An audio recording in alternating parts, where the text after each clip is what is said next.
साथियों, अगर अभी तक आपने हमारे चैनल सोशल जंग को सब्सक्राइब नहीं किया है तो सब्सक्राइब जरूर करें और बेल आइकन दबाना ना भूलें ताकि हर लेटेस्ट धमाकेदार खबरों की अपडेट आप तक पहुंचाई जा सके।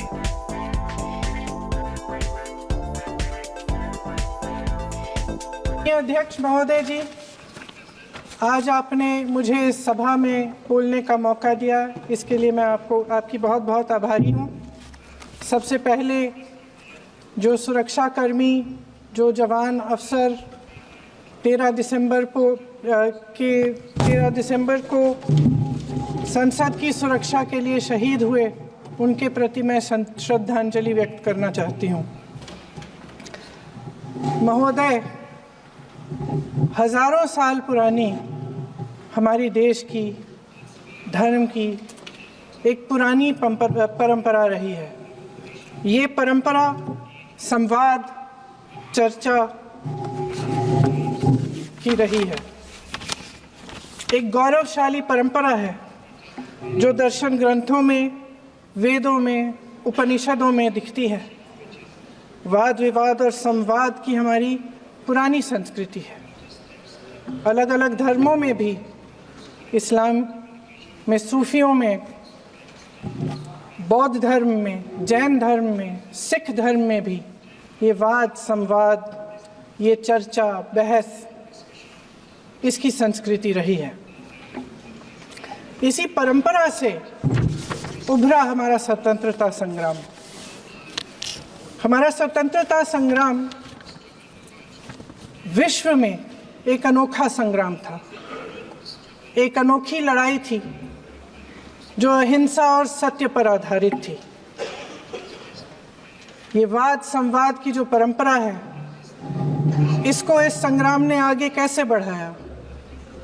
क्योंकि ये जो संग्राम था, ये जो लड़ाई थी हमारी आज़ादी के लिए, एक बेहद लोकतांत्रिक लड़ाई थी। इसमें देश के किसान, देश के जवान, देश के मजदूर, देश के अधिवक्ता, देश के बुद्धिजीवी, चाहे किसी भी जाति के हो, चाहे किसी भी धर्म के हों, चाहे किसी भी भाषा को बोलते हों, सब इस स्वतंत्रता संग्राम में शामिल हुए। सब ने हमारे देश की आज़ादी की लड़ाई लड़ी।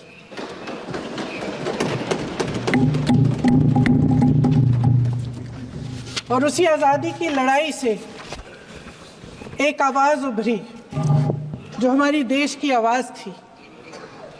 वो आवाज़ ही आज हमारा संविधान है।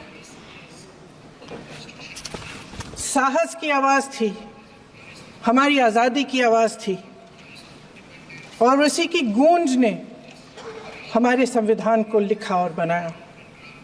ये सिर्फ एक दस्तावेज नहीं है। बाबा साहेब अम्बेडकर, मौलाना आज़ाद जी, राजगोपालाचारी जी और जवाहरलाल नेहरू जी और उस समय के तमाम नेता, जैसे आपने कहा, इस संविधान को बनाने की जो कार्य में सालों के लिए जुटे रहे। हमारा संविधान इंसाफ, उम्मीद, अभिव्यक्ति और आकांक्षा की वो ज्योत है जो हर हिंदुस्तानी के दिल में जलती है। अध्यक्ष महोदय, इस ज्योत ने हर एक भारतीय को ये पहचानने की शक्ति दी कि उसे न्याय मिलने का अधिकार है, कि उसमें अपने अधिकारों के लिए आवाज़ उठाने की क्षमता है, कि जब वो आवाज़ उठाएगा तो सत्ता को उसके सामने झुकना पड़ेगा। इस संविधान ने हर एक देशवासी को ये अधिकार दिया कि वो सरकार बना भी सकता है और सरकार बदल भी सकता है। ये ज्योत जो हर हिंदुस्तानी के दिल में जलती है, उसने हर हिंदुस्तानी को ये विश्वास दिया कि देश की संपत्ति में, देश की दौलत में, संसाधनों में उसका भी हिस्सा है, कि उसे एक सुरक्षित भविष्य की उम्मीद का अधिकार है। कि देश बनाने में भी उसकी भागीदारी है। उम्मीद और आशा की ये जोत मैंने देश के कोने कोने में खुद देखी है। उन्नाव में मैं एक रेप पीड़िता के घर गई, उसे जलाकर मार डाला था। वो शायद 20-21 साल की होगी। हम सब के बच्चे हैं। हम सोच सकते हैं कि अगर हमारी बेटी के साथ बार बार बलात्कार हुआ और फिर जब वो अपनी लड़ाई लड़ने के लिए गई तो उसको जलाकर मार डाला गया होता तो हम पर क्या बीतती। मैं उस बच्ची के पिता से मिली। उसके खेत जलाए गए थे, उसके भाइयों को पीटा गया था, उसके पिता को बाहर से घर के बाहर घसीट कर मारा गया था। उस पिता ने मुझे बताया कि बेटी, मुझे न्याय चाहिए। मेरी बेटी अपने एफआईआर को दर्ज करने के लिए जब जिले में गई तो उसको मना किया गया। अगले जिले में जाना पड़ा उसे। वो रोज सुबह 6 बजे उठकर तैयार होकर अकेली अपने मुकदमे को लड़ने के लिए अगले ज़िले में ट्रेन से जाती थी। उसके पिता ने मुझे कहा कि मैंने उससे कहा, बेटी अकेले मत जाओ, छोड़ दो ये लड़ाई। लेकिन उसकी बेटी ने उसको जवाब दिया कि नहीं पिताजी, मैं अकेली जाऊंगी, मैं लड़ूंगी, ये मेरी लड़ाई है, मैं इसको लड़ूंगी। ये लड़ने की क्षमता, ये हिम्मत उस लड़की को और करोड़ों भारत की नारियों को हमारे संविधान ने दी। आगरा में मैं अरुण वाल्मीकि के घर गई। अरुण वाल्मीकि पुलिस स्टेशन में काम करता था, सफाई का काम करता था। आप सोच सकते हैं हमारी तरह उसका भी परिवार था। नई नई शादी हुई थी, 2-3 महीनों का बच्चा था। पुलिस स्टेशन में चोरी हो गई। चोरी का इल्ज़ाम उस पर लगाया गया। उसके पूरे परिवार को उठाकर पुलिस स्टेशन में ले गए। आप हंस रहे हैं, लेकिन ये गंभीर बात है। गंभीर बात। शर्म करो, शर्म। अरुण वाल्मीकि को पीट पीट के मार डाला, उसकी बीवी को पीटा, उसके पिता के नाखून निकाले, उसके पूरे परिवार को पीटा गया। जब मैं उस जवान महिला से मिलने गई जो अभी अभी विधवा हुई थी, तो उसने मुझे कहा कि दीदी, हमें सिर्फ एक चीज़ चाहिए, हमें न्याय चाहिए और हम इस न्याय के लिए लड़ते रहेंगे, चाहे कुछ भी हो जाए। ये हिम्मत उस महिला को हमारे संविधान ने दी।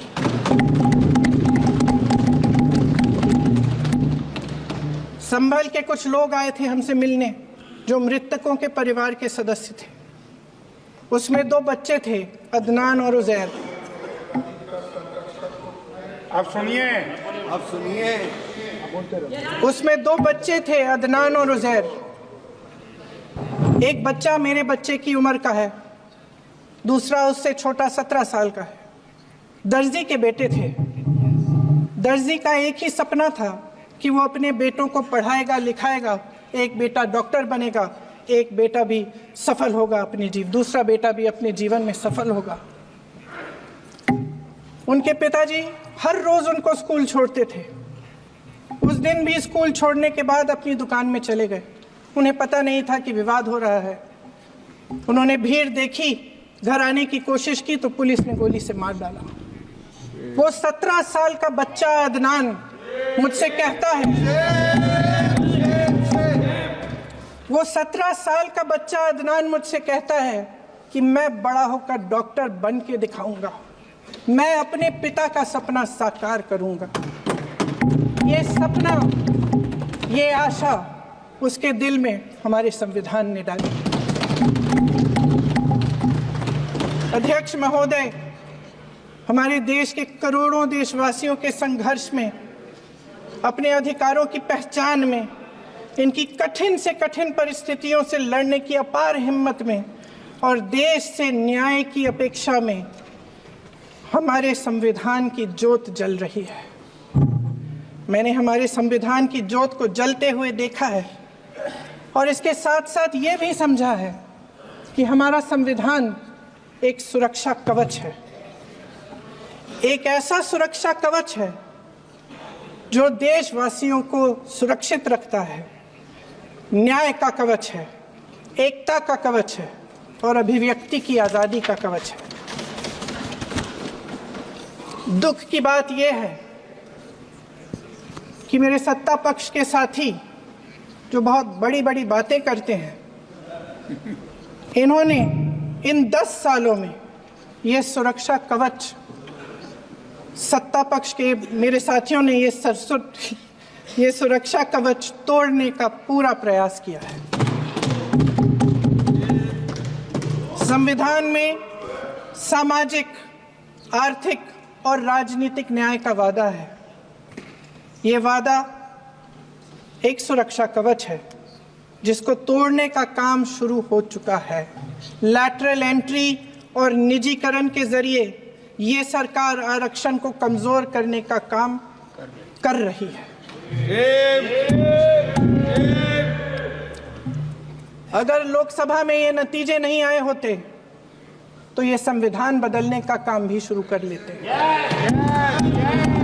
सच्चाई ये है अध्यक्ष महोदय कि आज संविधान बार बार इसलिए कह रहे हैं क्योंकि इस चुनाव में इनको पता चल गया कि इस देश की जनता ही इस संविधान को सुरक्षित रखेगी,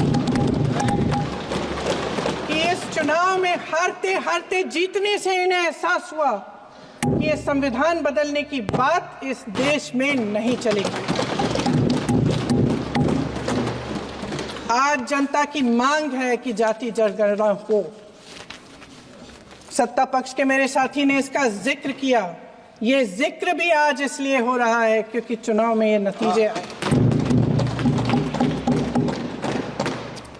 ये जाति जनगणना इसलिए जरूरी है ताकि हमें पता चले कि किसकी क्या स्थिति है और नीतियां उस हिसाब से बने। इनकी गंभीरता का प्रमाण ये है कि जब चुनाव में पूरे विपक्ष ने जोरदार आवाज उठाई कि ये जाति जनगणना होनी चाहिए, तो इनका जवाब देखिए। इनका जवाब भैंस भाग भैंस चुरा लेंगे, मंगलसूत्र चुरा लेंगे, इनका ये जवाब था। ये गंभीरता है इनकी जाति जनगणना पर। महोदय, हमारे संविधान ने आर्थिक न्याय की नींव डाली, किसानों, गरीबों और को जमीन बांटी, भूमि सुधार किया, जिसका नाम लेने से कभी कभी आप झिझकते हैं और कभी कभी उनका नाम धड़ाधड़ इस्तेमाल किया जाता है अपने आप को बचाने के लिए। उन्होंने HAL, BHEL, SAIL, GAIL, ONGC, NTPC, railways, IIT, IIM, oil refinery, तमाम PSU बनाए। अध्यक्ष महोदय, उनका नाम पुस्तकों से मिटाया जा सकता है, उनका नाम भाषणों से मिटाया जा सकता है, लेकिन जो उनकी भूमिका रही इस देश की आज़ादी के लिए और इस देश के निर्माण के लिए, वो इस देश से कभी मिटाया नहीं जा सकता। 75 सालों में जनता का भरोसा रहा कि नीतियाँ बनेंगी तो जनता की भलाई के लिए बनेंगी। जल जंगल जमीन का अधिकार मिला आदिवासी भाई बहनों को। इंदिरा जी ने बैंकों का राष्ट्रीयकरण करवाया, खदानों का राष्ट्रीयकरण कराया। कांग्रेस और यूपीए की सरकारों में शिक्षा का, भोजन का अधिकार मिला। 75 सालों में जनता का भरोसा मिला। पहले संसद चलती थी तो जनता की उम्मीद होती थी कि सरकार महंगाई और बेरोजगारी पर चर्चा करेगी, कोई उपाय निकालेगी, कोई रास्ता निकालेगी। लोग मानते थे कि अगर कोई नई आर्थिक नीति बनेगी तो देश की अर्थव्यवस्था को मजबूत बनाने के लिए बनेगी, तो भारतीय बाजार को मजबूत बनाने के लिए बनेगी, उनके भविष्य को मजबूत बनाने के लिए बनेगी। किसान और आदिवासी भाई बहन भरोसा करते थे कि यदि जमीन के कानून में संशोधन होगा तो उन्हीं की भलाई के लिए होगा। आप नारी शक्ति की बात करते हैं, आज चुनाव की वजह से शायद इतनी बातचीत हो रही है नारी शक्ति के बारे में, क्योंकि हमारे संविधान ने महिलाओं को ये अधिकार दिया, उनकी शक्ति को परिवर्तित किया वोट में, और आज आपको पहचानना पड़ रहा है कि महिलाओं के बिना, कि नारी शक्ति के बिना ये सरकारें नहीं बन सकती हैं। इसीलिए आज आप नारी शक्ति की बातें दोहरा रहे हैं। जो आप नारी शक्ति का अधिनियम लाए हैं उसको लागू क्यों नहीं करते? वो 10 साल बाद लागू क्यों होगा? क्या आज की नारी 10 साल इंतजार करेगी उसके लागू करने के लिए? क्या बात है, क्या बात है।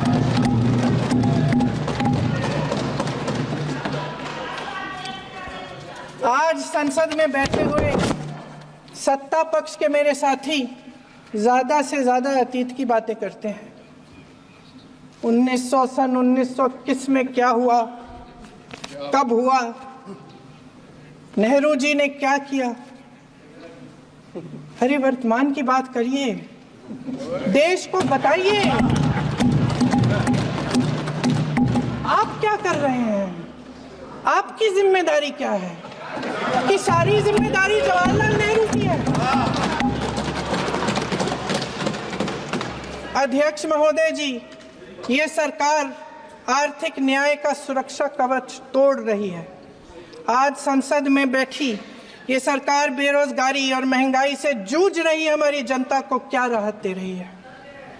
कृषि के कानून भी बड़े बड़े उद्योगपतियों के लिए बन रहे हैं।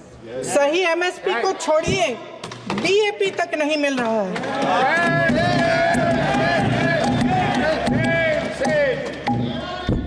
वायनाड से लेकर ललितपुर तक इस देश का किसान रो रहा है। आपदा आती है तो उसको कोई राहत नहीं मिलती। भगवान भरोसे है आज इस देश का किसान, उसको छोड़ दिया गया है। आज हिमाचल में देखिए, जितने भी कानून बने हैं वो सब बड़े बड़े उद्योगपतियों के लिए बन रहे हैं। हिमाचल में जो सेब उगता था, उसके जो छोटे छोटे किसान हैं वह रो रहे हैं, क्योंकि एक व्यक्ति के लिए सब कुछ बदला जा रहा है। सुनने की हिम्मत रखो।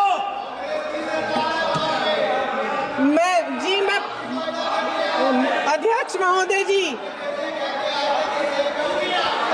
अध्यक्ष महोदय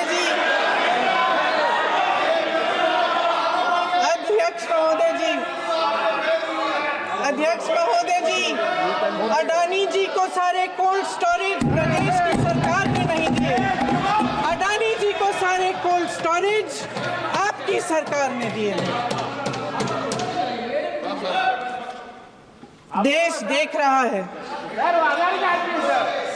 देख रहा है कि एक व्यक्ति को बचाने के लिए 142 करोड़ देश की जनता को नकारा जा रहा है। सारे बिजनेस, सारे संसाधन, सारी दौलत, सारे मौके एक ही व्यक्ति को सौंपे जा रहे हैं। सारे बंदरगाह, एयरपोर्ट्स, सड़कें, रेलवे का काम, कारखाने, खदाने, सरकारी कंपनियां सिर्फ एक व्यक्ति को दी जा रही है। जनता के मन में हमेशा ये विश्वास होता था कि अगर कुछ नहीं है तो संविधान हमारी सुरक्षा करेगा, मगर आज आम लोगों के बीच ये धारणा बनती चली जा रही है कि सरकार सिर्फ अडानी जी के मुनाफे के लिए चल रही है। देश में बहुत तेजी से गैर बराबरी बढ़ रही है। जो गरीब है वो और गरीब हो रहा है, जो अमीर है वो और अमीर हो रहा है। इस सरकार ने आर्थिक न्याय की भी सुरक्षा कवच तोड़ दिया है।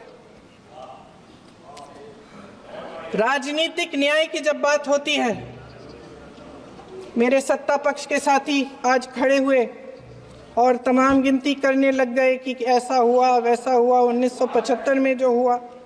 तो सीख लीजिए ना, आप भी सीख लीजिए, आप भी अपनी गलतियों के लिए माफी मांग लीजिए। आप भी बैलेट पे चुनाव कर लीजिए, आप भी बैलेट पे चुनाव कर लीजिए, दूध का दूध पानी का पानी हो जाएगा। आप राजनीतिक न्याय की बात करते हैं, सरकारों को पैसों के बल पर गिरा देते हैं।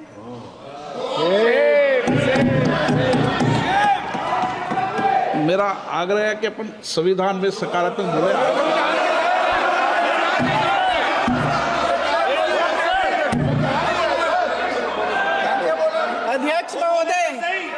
अध्यक्ष महोदय, सत्ता पक्ष के हमारे साथी ने एक उदाहरण दिया उत्तर प्रदेश की सरकार का, तो मैं भी एक उदाहरण दे देती हूँ महाराष्ट्र की सरकार का। मैं भी एक उदाहरण दे देती हूँ हिमाचल की सरकार को तोड़ने की कोशिश किसने की, पैसों के बल पे की, गोवा की सरकार। तमाम उदाहरण है। राजस्थान की क्या ये सरकारें जनता ने नहीं चुनी थी? क्या संविधान इन पर लागू नहीं था?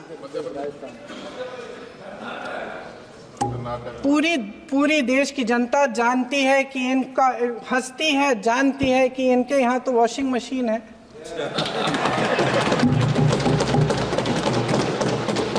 जो यहाँ से वहां जाता है वो धुल जाता है।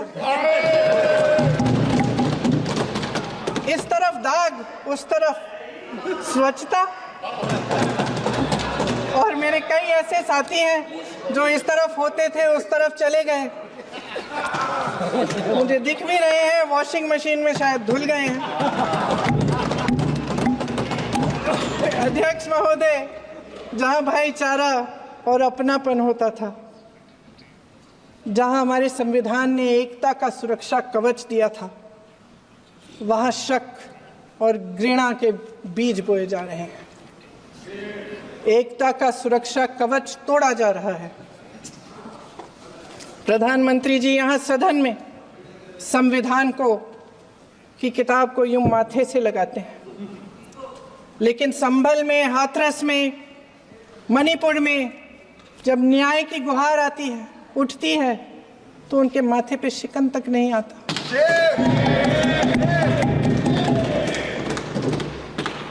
शायद समझ नहीं पाए हैं कि भारत का संविधान संघ का विधान नहीं है।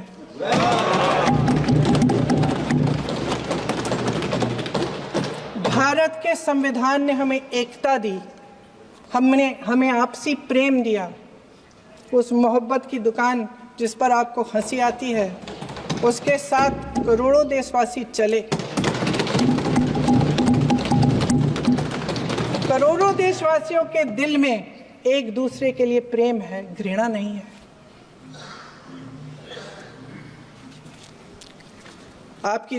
इनकी जो विभाजनकारी नीतियां हैं, उसका नतीजा हम रोज देखते हैं।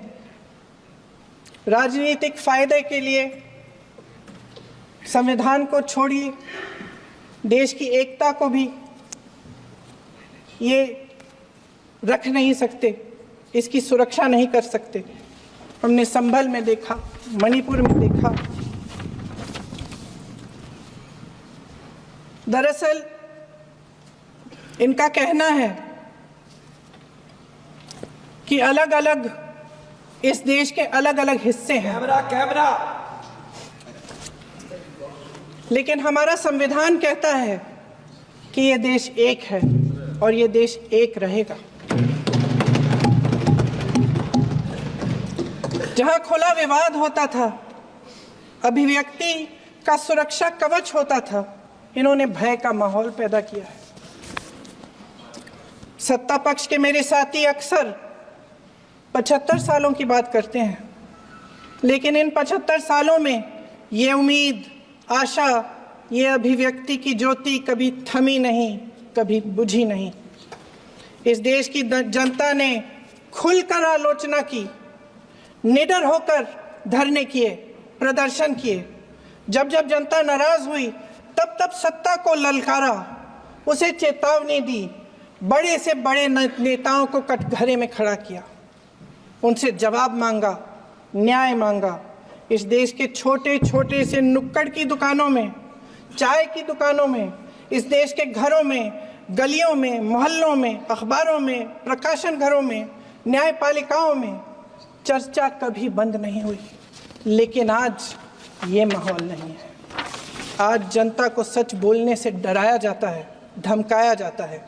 पत्रकार हो या विपक्ष का नेता हो या किसी यूनिवर्सिटी का प्रोफेसर हो, छात्र संघ हो या कर्मचारियों का संगठन हो, सबका मुंह बंद कराया जाता है।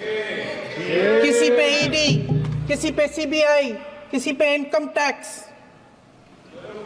फर्जी मुकदमे लगवाए जाते हैं, जेल में डाल दिया जाता है, विपक्षी नेताओं को जेल में डाल दिया जाता है, उनको सताया जाता है। किसी को नहीं छोड़ा इस सरकार ने। देशद्रोही कह के उत्तर प्रदेश में मुझे याद है कुछ अध्यापिकाएं प्रदर्शन कर रही थी, उन पर मुकदमा डाल दिया देशद्रोही का, उन्हें देशद्रोही कह दिया। इन्होंने देश का पूरा माहौल भय से भर दिया है। इनकी मीडिया की मशीन झूठ फैलाती है, तरह तरह के आरोप लगाती है, और शायद वह भी भय में ही है। महोदय, मैं इस सदन को याद दिलाना चाहती हूँ कि ऐसा डर का माहौल देश में अंग्रेजों के राज में था। जब इस तरफ बैठे हुए गांधी की विचारधारा वाले लोग आज़ादी की लड़ाई लड़ रहे थे और उस तरफ वाली विचारधारा वाले लोग भय में रहकर अंग्रेजों के साथ साठगांठ कर रहे थे। लेकिन अध्यक्ष महोदय, भय का भी अपना स्वभाव होता है। भय फैलाने वाले हमेशा भय का खुद शिकार बन जाते हैं। ये प्रकृति का नियम है। आज इनकी भी यही हालत हो गई है। भय फैलाने के इतने आदी हो गए हैं कि खुद भय में रहने वाले हैं, चर्चा से डरते हैं, आलोचना से घबराते हैं। कई दिनों से हम मांग रहे हैं कि चर्चा करिए, लेकिन चर्चा करने की हिम्मत ही नहीं है।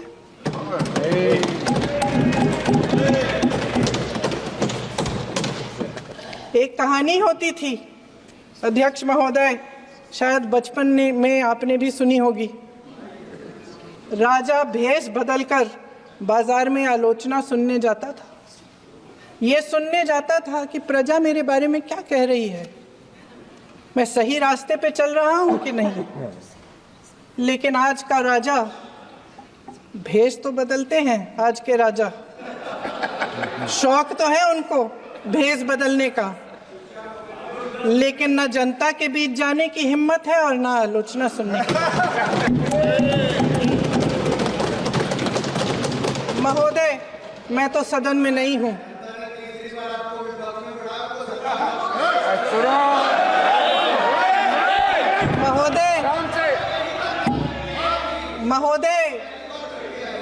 महोदय, जनता में बहुत विवेक है, ये सही है।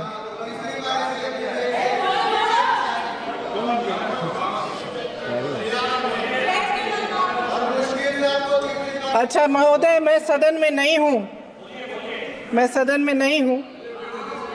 कुछ हाँ ठीक है, मैं सदन में नहीं हूँ, मात्र 15 दिनों से आ रही हूँ। लेकिन मुझे ताज्जुब होता है कि इन 15 दिनों में इतनी बड़े इश्यूज हैं, इतनी बड़ी बातें हैं, प्रधानमंत्री जी मात्र एक दिन के लिए शायद 10 मिनट के लिए दिखे हैं सब।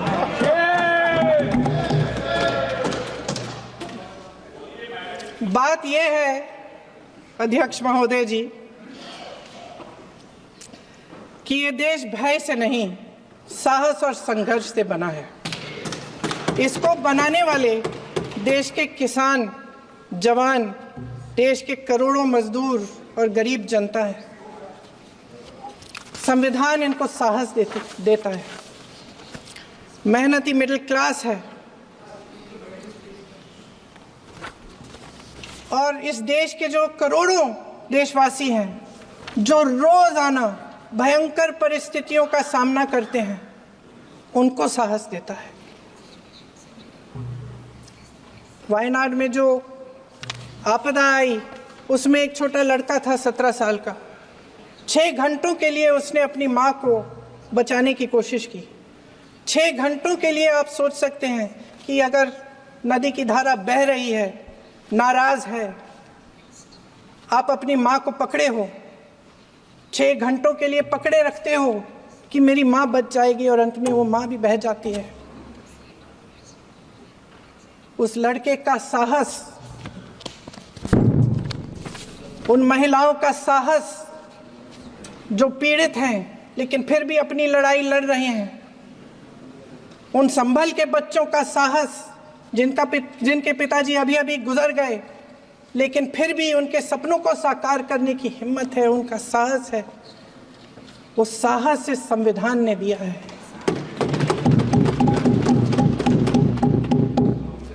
वो आत्मविश्वास इस संविधान ने दिया है। ये देश भय से नहीं चल सकता, ये देश साहस से ही चलेगा। भय की भी सीमा होती है, और जब वो सीमा पार हो जाती है, जब किसी को इतना दबाया जाता है कि उसको लगने लगता है कि अब मेरे पास खोने के लिए कुछ नहीं है, तब उसमें एक ऐसी शक्ति पैदा होती है जिसके सामने कोई कायर खड़ा नहीं हो सकता।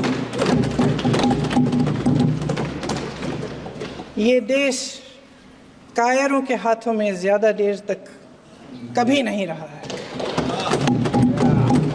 ये देश उठेगा, ये देश लड़ेगा, सत्य मांगेगा, सत्यमेव जयते।